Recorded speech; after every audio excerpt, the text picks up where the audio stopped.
In this lesson, we're going to learn how to add independent structural beams and structural beam systems. We're going to create two canopies that are framed with 6x6 steel tubes. Then we're going to frame in the opening with some more 6x6 tubes.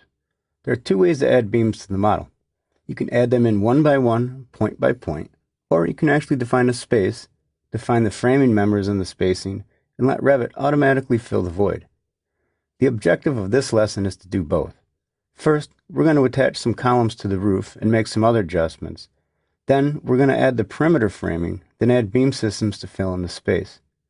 Open the file you've been working on, or open the file called Chapter 9 and follow along. As you can see from my example, we have two canopies that are framed in.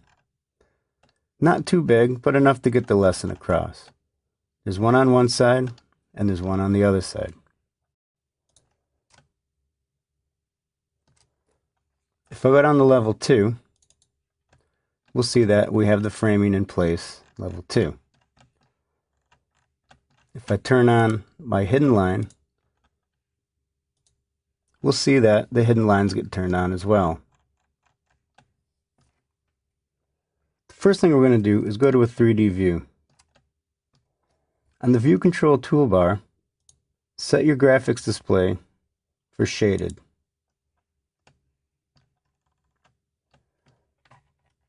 We have some columns sticking through the roof, so go ahead and hold down the Control key and select them all.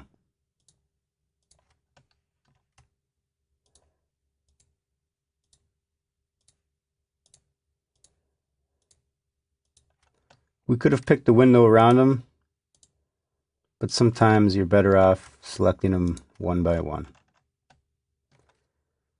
Click Attach Top Base. Select the roof. Revit's given us a warning saying the structural column is attached to a non-structural target. That's fine. Just close out of that dialog. Hit Escape a couple times. Let's make some adjustments to these two columns. Holding down the Control key, select Column 1 and Column 2, and make sure the top level in the Properties is only going up to level 2. Hit Apply.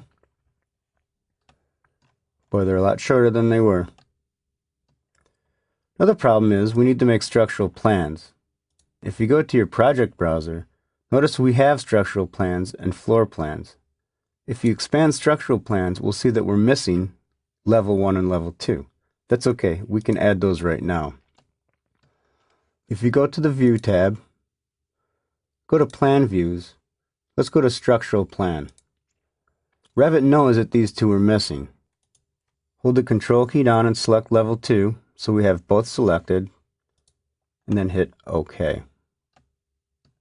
Let's make sure we're in level 2 structural plan. Now let's start framing in these canopies. Set the detail level to Fine. Set the visual style to wireframe. Go to the Structure tab, then click the Beam button.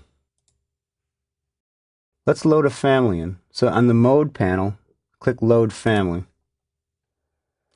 Let's scroll down till we find Structural Framing. Let's go to Steel. Let's go to HSS Hollow Structural Section again. Click Open. Let's find HSS 6x6 by 5/8. Once you find that, click OK. Let's go ahead and frame in some beams. Go to the intersection here or the midpoint, that's fine. Come over here to the midpoint. Notice that Revit gives us our beam cutback and everything. Go to the midpoint here. And go to here. Same deal. One last one on this wall. Go to the midpoint. Then to the midpoint. And it frames it in.